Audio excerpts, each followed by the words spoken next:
नमस्कार, हूनबिल टीवी देख रहे हैं आप। मैं हूं आपके साथ विशाल गर्ग। खबरों की शुरुआत करेंगे। बीजेपी ने आज सदस्यता अभियान चलाया हुआ है और इस दौरान कार्यक्रम का आयोजन भी किया गया, जिसमें बीजेपी के तमाम नेता और कार्यकर्ताओं ने भी शिरकत की है। वहीं मुख्यमंत्री पुष्कर सिंह धामी भी कार्यक्रम में पहुंचे थे। इस दौरान उनके साथ कैबिनेट मंत्री और राज्यसभा सांसद नरेश बंसल भी उनके साथ मौजूद रहे। वहीं सीएम धामी ने अभियान को संगठन पर बताते हुए कहा है कि हमारे सभी कार्यकर्ता तन मन से काम करते हैं और जन जन को इससे अब जोड़ने का भी काम किया जाएगा।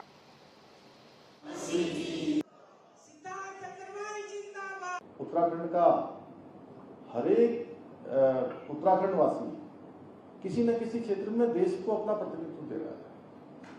चाहे अभी पिछले दिनों हम ओलंपिक की बात करें तो ओलंपिक में हमारे यहाँ से 4 खिलाड़ियों ने प्रतिभाग किया और अभी आप देख रहे होंगे जो स्पेस के जो अंतरिक्ष के 5 इंजीनियरों से बात कर रहे थे, 5 बड़े टेक्नोलॉजी के लोगों से बात कर रहे थे, तो उसमें भी एक हमारे उत्तराखंड का रक्षित था, अल्मोड़ा का, जिसके साथ उन्होंने लक्ष्य सेन और बाल मिठाई का जिक्र माननीय प्रधानमंत्री जी ने किया है।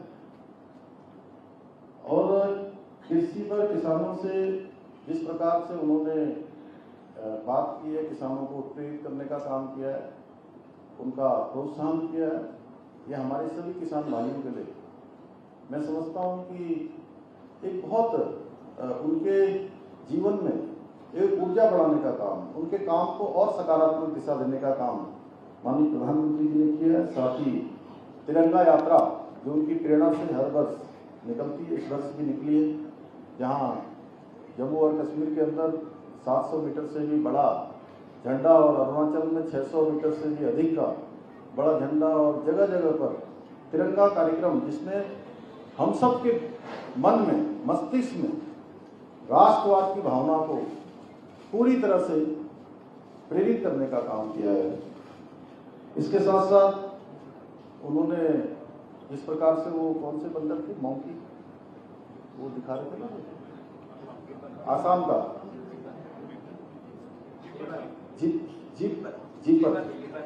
गिबन मौकी कि इंसानों को जानवरों से, पशुओं से किस प्रकार का प्रेम होना चाहिए, यह भी हमको उनकी उसमें से निकलता है। और 3D प्रिंटिंग से जानवरों की किस प्रकार से रक्षा की जा सकती है, ये मन की बात में उन्होंने हमारे सामने रखा। और बहुत सारे काम संस्कृत भाषा का इस प्रकार देश दुनिया में आज हो रहा है। और साथ ही फिट इंडिया, फिट और हिट दोनों एक साथ हैं, फिट रहेंगे तो हिट रहेंगे, तो ये भी हम लोगों के लिए प्रेरणा है। और व्यक्तिगत जीवन में हम सबको बहुत सारी प्रेरणा मिलती है, क्योंकि अगर हम स्वस्थ नहीं हैं तो हम कोई काम नहीं कर सकते। और मन की बात कार्यक्रम से हमको ये भी प्रेरणा मिलती है कि हमको फिट रहना चाहिए। और फिट रहने के लिए बहुत सारे नियम हैं, अनुशासन है, हमको अपनी जीभ पर भी कंट्रोल करना है, अपनी आदतों पर भी कंट्रोल करना है, व्यायाम भी करना है, ध्यान भी करना है, प्राणायाम भी करना है, योग भी करना है, शुद्ध खान पान भी रखना है। तो ये सब बातें कहीं ना कहीं हमको व्यक्तिगत जीवन में, सामाजिक जीवन में अच्छा काम करने के लिए प्रेरणा करती है। और मन की बात कार्यक्रम ने हमें फिर से एहसास कराया है कि हमारा देश एक बड़े परिवार की भांति है, जहां पर हर एक नागरिक का देश बनाने में एक बहुत महत्वपूर्ण योगदान होता है, उसकी भूमिका होती है किसी न किसी रूप में।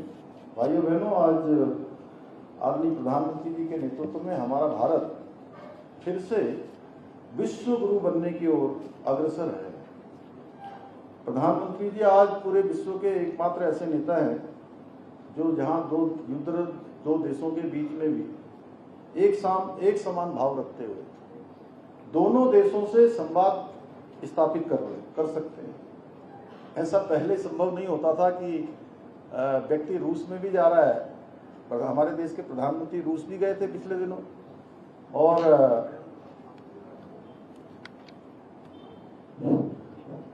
रूस भी गए थे और अभी यूक्रेन भी गए।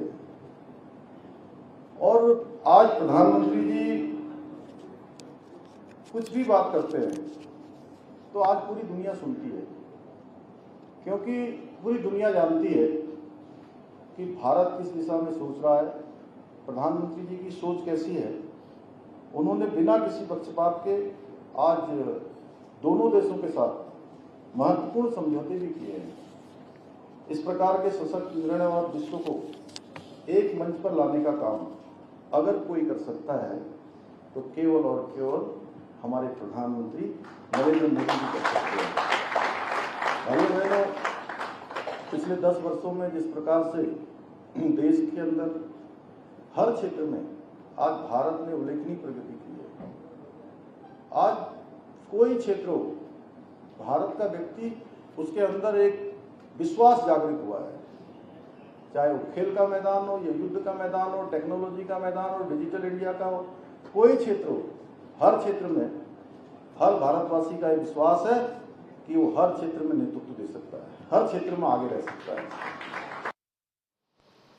देहरादून में बीजेपी के सदस्यता अभियान कार्यक्रम में बीजेपी नेताओं ने शिरकत की है। इस दौरान कई तरह की योजनाएं भी बनाई गई हैं।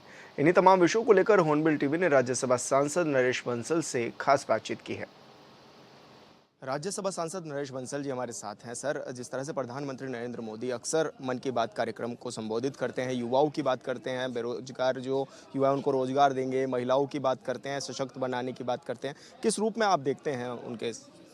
प्रधानमंत्री जी देश के अंदर, विश्व के अंदर भारत के महत्व को, भारत के स्थान को, भारत के युवाओं के द्वारा किए गए नवाचार, नए नए अन्वेषणों को देश के सामने रखते हैं। किस प्रकार से मानवता के लिए, पर्यावरण के लिए, पशुओं के लिए, पक्षियों के लिए,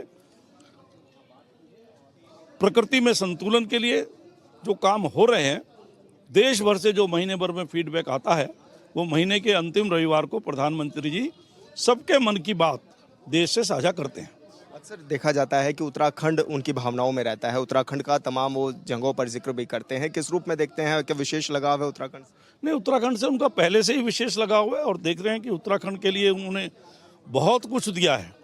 आज भी 2 लाख करोड़ रुपए की योजनाएं उत्तराखंड में चल रही हैं और हर प्रकार से, चाहे वो इंफ्रास्ट्रक्चर हो, रेल कनेक्टिविटी हो और एयर कनेक्टिविटी हो, मेडिकल कॉलेज हो, एम्स हो, सब चीज़ों में प्रधानमंत्री जी का विशेष लगाव उत्तराखंड के प्रति दिखाई देता है। और उत्तराखंड के भी युवा नई नई चीज़ों में अपने को छलांग लगाते हुए दिखाई देते हैं, चाहे वो ओलंपिक हो, चाहे वो अभी आज ही जो स्पेस का जो नया स्टार्टअप है उसमें भी 5 में से 1 बालक हमारे उत्तराखंड का था। तो इस प्रकार से उत्तराखंड भी अपना स्थान रखता है, उसकी महत्वपूर्ण बातों को प्रधानमंत्री जी साझा करते हैं। सदस्यता अभियान जो आप चला रहे हैं, किस तरह से ये रहने वाला है और क्या माने कि आने वाले समय में संगठन को और कितना मजबूती इससे मिल रही है?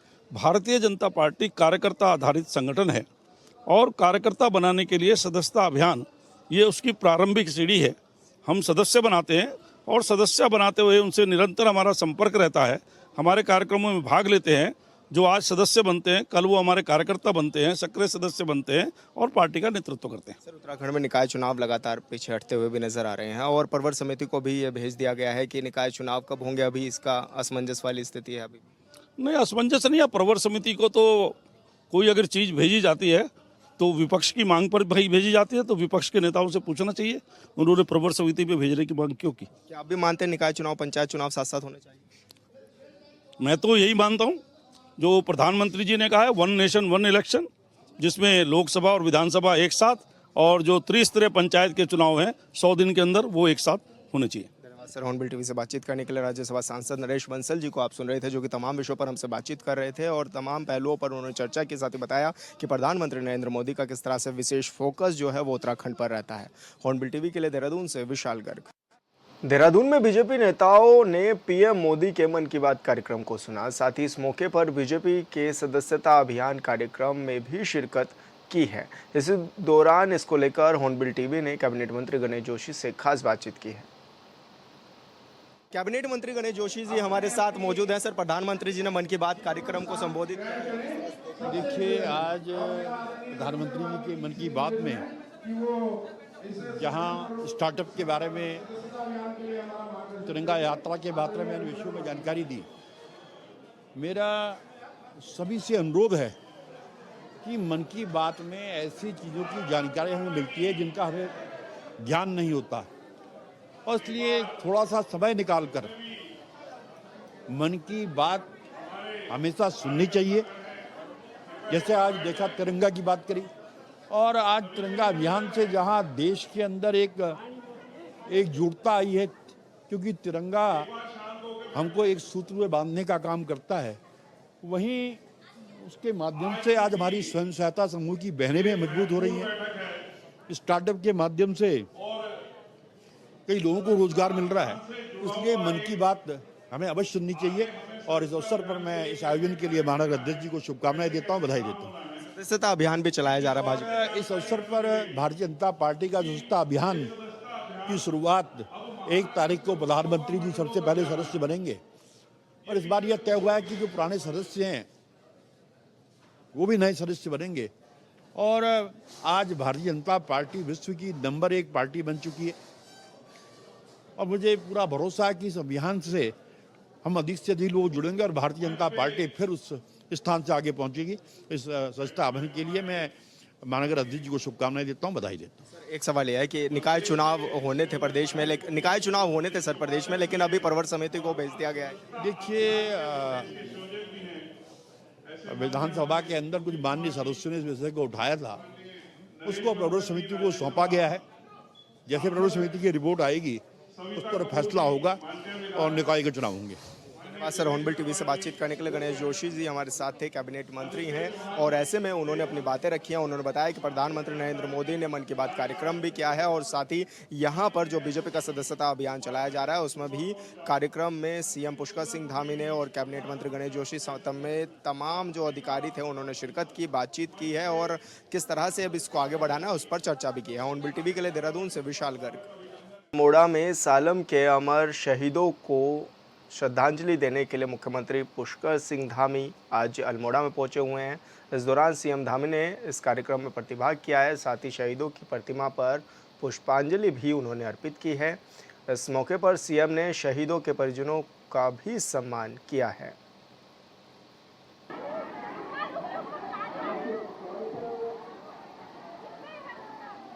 तो आपको बता दें, मुख्यमंत्री पुष्कर सिंह धामी अल्मोड़ा दौरे पर पहुंचे हुए हैं, जहां पर तमाम बीजेपी के नेता भी उनके साथ नज़र आ रहे हैं। साथ ही मुख्यमंत्री पुष्कर सिंह धामी ने इस दौरान शहीदों को श्रद्धांजलि दी, तो वहीं शहीदों के परिजनों का सम्मान भी किया है। बड़ी संख्या में इस दौरान आसपास के स्थानीय लोग भी पहुंचे हुए हैं, और बड़ी बात यह है कि बीजेपी के नेताओं के साथ साथ कांग्रेस के नेता भी इस दौरान दिखाई दिए हैं, जहां पर कार्यक्रम में उन्होंने भी शिरकत की है मुख्यमंत्री पुष्कर सिंह धामी के साथ।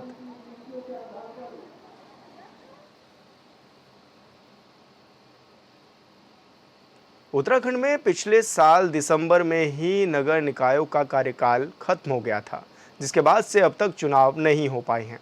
पिछले दिनों हाईकोर्ट में सुनवाई के दौरान सरकार की तरफ से कहा गया था कि 25 अक्टूबर तक चुनाव करा लिए जाएंगे। सरकार को उम्मीद थी कि मानसून सत्र में संशोधन विधेयक सर्वसम्मति से पारित करा लिया जाएगा, लेकिन सत्ताधारी पार्टी के ही विधायकों ने संशोधन विधेयक पर सवाल उठा दिए, लिहाजा विधेयक को प्रवर समिति को भेजना पड़ा है। अब विपक्ष तंज कस रहा है कि बीजेपी सरकार चुनाव ही नहीं कराना चाहती है, क्योंकि उन्हें हार का डर सता रहा है। इस रिपोर्ट में देखिए। उत्तराखंड में फिर फंसा निकाय चुनाव। चुनाव में ओबीसी आरक्षण पर फंसा मसला। प्रवर समिति के पास भेजा गया विधेयक। माननीय अध्यक्ष जी, मैं आपके अनुज्ञा से प्रस्ताव करता हूं कि उत्तराखंड उत्तर प्रदेश नगर निगम अधिनियम 1959 संशोधन विधेयक 2024 पर विचार किया जाए। प्रश्न ये है कि उत्तराखंड उत्तर प्रदेश नगर निगम अधिनियम 1959 संशोधन विधेयक 2024 पर विचार किया जाए। जो माननीय सदस्य इसके पक्ष में कृपया हाँ कहें, जो माननीय सदस्य के विरोध में कृपया नहीं कहें। हाँ की संख्या अधिक है, अतः प्रस्ताव स्वीकृत हुआ। खंडशः विचार। प्रश्न यह है कि जी सिचुएशन है, नहीं मतलब एक अजीब सिचुएशन है। उन्होंने प्रस्ताव किया कि इस पे विचार किया जाए, तो विचार करने की अनुमति तो आप देंगे ना? करिए ना, आप बोलिए कि आप विचार करना चाहते हैं तो करिए विचार।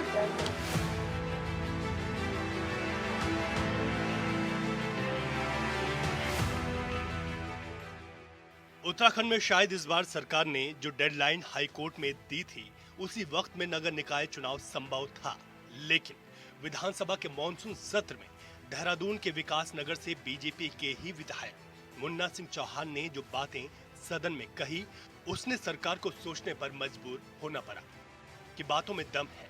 मुन्ना सिंह चौहान की बातें सुनकर सरकार ने नगर निगम में संशोधन विधेयक को परवर समिति में भेज दिया। जो जाति का सर्टिफिकेट है, जो जाति का रिकॉग्निशन है, जो जाति की पहचान है, वो स्टेट स्पेसिफिक है। जो उत्तर प्रदेश का ओबीसी है, उत्तर प्रदेश का ओबीसी है, उत्तराखंड का ओबीसी नहीं हो सकता। जो हिमाचल का ओबीसी है, वो हिमाचल का ओबीसी, उत्तराखंड का ओबीसी नहीं हो सकता। Including marriage of a women और मैरिज टुगेदर, मैन और women, the marriage does not change the status of the caste. यदि एक सामान्य जाति की महिला एक एससी जाति के उत्तराखंड के किसी व्यक्ति से शादी कर लेगी तो एससी की नहीं हो जाएगी, वो सामान्य की ही रहेगी। या सामान्य जाति की यदि कोई एससी की कोई सामान्य जाति से शादी करेगी तो एससी की रहेगी। लेकिन शर्त ये होगी कि यदि उत्तराखंड की एससी होगी तो उसको एससी का बेनिफिट यहां मिलेगा। यदि उत्तराखंड की एससी नहीं है तो उसको बेनिफिट यहां नहीं मिलेगा। ओबीसी में केवल उन लोगों को ही गिनती करें जो उत्तराखंड के मूल निवासी है, नहीं तो एक दिन नजर आएगा कि उत्तराखंड क्या है, ओबीसी बाहुल्य है। विधेयक पर बीजेपी विधायकों ने ही उठाया था सवाल। मुन्ना सिंह चौहान, विनोद चमोली ने उठाए सवाल। सदन में अपनी ही सरकार के खिलाफ बीजेपी विधायक मुन्ना सिंह चौहान ने जब बोलना शुरू किया तो मंत्री से लेकर विधानसभा अध्यक्ष तक शांत हो गए। उन्होंने कहा कि जो लोग दूसरे प्रदेशों के ओबीसी हैं, उन्हें उत्तराखंड में ओबीसी क्यों माना जाएगा। विधायक ने कहा कि जिस तरह से नौकरियों में बाहरी राज्य के निवासियों को यहाँ ओबीसी का लाभ नहीं मिलता है, वैसे ही नगर निकायों में भी व्यवस्था होनी चाहिए। ओबीसी सर्वेक्षण केवल उत्तराखंड के मूल निवासी ओबीसी समुदाय के आधार पर ही किया जाए। देखिए, नगर निकाय के चुनावों में जो ओबीसी आरक्षण है वो विधायक सदन के पटल पर रख दिया गया है और पूरा मामला जो है वो हमने प्रवर समिति को भेज दिया है, जिसकी रिपोर्ट आने के बाद क्लियर हो जाएगा। और हमारी कोशिश ये है, भारतीय जनता पार्टी सरकार ये चाहती है कि जो हमने समय पर जो 25 अक्टूबर हमने दिया है समय, उसी के अंतर्गत हम नगर निकाय के चुनावों को कराने के लिए प्रतिबद्ध है और पूरी कोशिश रहेगी कि इसी अक्टूबर के अंदर जो है वो चुनाव करा लिए जाए। दूसरे प्रदेशों के ओबीसी को उत्तराखंड में लाभ क्यों? उत्तराखंडी को ही मिले निकायों में ओबीसी आरक्षण। मुन्ना सिंह चौहान के बाद देहरादून के धर्मपुर से बीजेपी के विधायक विनोद चमोली ने मुन्ना सिंह चौहान की बातों का समर्थन करते हुए कहा कि यह गंभीर विषय है, उत्तराखंड के भविष्य से जुड़ा हुआ विषय है, लिहाजा चलते चलते इसे पास नहीं किया जा सकता है। उत्तराखंड के लिए आंदोलन जब शुरू हुआ था तब भी ओबीसी आरक्षण का मामला सामने आया था, तो यहाँ के युवाओं ने कहा था कि उत्तराखंड में ओबीसी की संख्या बहुत ज्यादा नहीं है, लिहाजा उतना ही आरक्षण होना चाहिए जितना जरूरत है। पार्टी के दो विधायकों की आपत्ति के बाद विधेयक को प्रवर समिति में भेजा गया है। बड़ा गंभीर विषय है और इसको हम चलते चलते पास नहीं कर सकते। उत्तराखंड के भविष्य से जुड़ा हुआ प्रश्न है और मैं थोड़ा पीछे को और आपको ले जाना चाहूंगा। जो उत्तराखंड का आंदोलन प्रारंभ हुआ था उसके मूल में भी ये ओबीसी आरक्षण शिक्षण संस्थाओं में आया था, वही था। जब शिक्षण संस्थाओं में ओबीसी को आरक्षण देने की बात हुई तो उत्तराखंड के तमाम नौजवान उठ खड़े हुए और उन्होंने कहा कि उत्तराखंड में ओबीसी की उतनी संख्या नहीं है जितना आरक्षण दिया जा रहा है, लिहाजा उन्होंने कहा था कि उत्तराखंड में ओबीसी को उतना ही आरक्षण होना चाहिए जितनी जिसकी हिस्सेदारी, उसकी भागीदारी। अब परवर समिति के पास है विधेयक। परवर समिति 1 महीने में देगी रिपोर्ट। रिपोर्ट मिलने के बाद भी कई प्रोसेस। पिछले दिनों में हाई कोर्ट में नगर निकाय चुनाव के संबंधित मामले पर सुनवाई के दौरान सरकार की तरफ से कहा गया था कि 25 अक्टूबर तक प्रदेश में निकाय चुनाव संपन्न करा लिए जाएंगे, लेकिन अब तक नगर निकायों में ओबीसी आरक्षण का मामला प्रवर समिति के पास है, जो 1 महीने में रिपोर्ट देगी। उसके बाद ही नगर निकाय चुनाव की प्रक्रिया आगे बढ़ेगी। इन मामलों के जानकार बताते हैं कि प्रवर समिति की रिपोर्ट आने के बाद दोबारा विशेष सत्र बुलाकर विधेयक का पारित कराना होगा और उसके बाद सभी जिलाधिकारी अपने जिले में निकायों में ओबीसी आरक्षण को लेकर नोटिफिकेशन जारी करेंगे। इस पर आपत्तियां और सुझाव मांगे जाएंगे। फिर जिलों से रिपोर्ट सरकार के पास आएगी, तब जाकर राज्य निर्वाचन आयोग चुनाव के लिए नोटिफिकेशन जारी करेगा। जाहिर है इस प्रोसेस में वक्त लगेगा। नगर निकायों के चुनाव को लेकर के प्रदेश सरकार गंभीर नजर नहीं आ रही है। एक बार फिर से माननीय हाई कोर्ट में सरकार ने 25 अक्टूबर तक चुनाव कराने का हल्फनामा दिया। इससे पहले भी हल्फनामा दिया था, उससे तो सरकार मुकरी गई और चुनाव समय पर नहीं करा पाई। अब फिर से जो हल्फनामा दिया है उसकी भी जो है स्थिति क्लियर नजर नहीं आ रही है, क्योंकि नगर निकाय संशोधन एक्ट जो है परवर समिति को भेज दिया गया है। अब परवर समिति की रिपोर्ट कब तक आएगी, कब तक ये नगर निकाय एक्ट पास होगा, क्योंकि इसके लिए विशेष विधानसभा का सत्र भी बुलाना पड़ेगा और सरकार की मंशा पहले से ही संदेह के घेरे में थी। उत्तराखंड के 99 नगर निकायों में होना है चुनाव। हाईकोर्ट में सरकार ने 25 अक्टूबर तक मांगा था वक्त, यानी प्रदेश के 99 नगर निकायों के चुनाव का मामला फंसता हुआ दिखाई दे रहा है।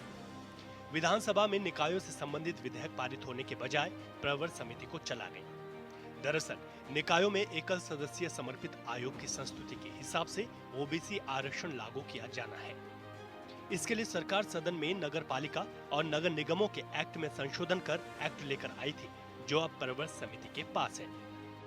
हम तो लगातार कह रहे हैं कि सरकार निकायों के चुनाव कराना ही नहीं चाहती है और निकाय चुनाव टालने के लिए बार बार झूठ भी बोल रही है और बार बार जो है बहानेबाजी बना करके चुनाव टालने का बहाना भी तलाशा जा रहा है। और इस बार फिर से मुझे लगता है कि सरकार ने तैयारियां नहीं की हैं, क्योंकि आधी अधूरी तैयारियों के साथ चुनाव हो नहीं सकते हैं और अब फिर से मुझे लगता है कि निकाय चुनाव पीछे खिसक जाएंगे। 2023 में निकायों का कार्यकाल हुआ था खत्म।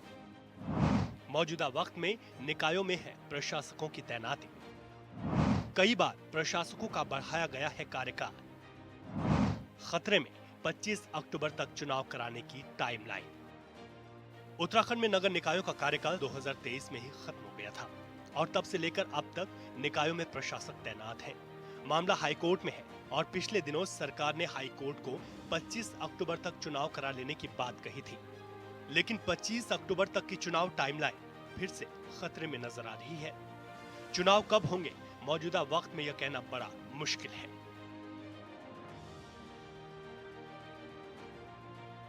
Bureau report, hornbill TV.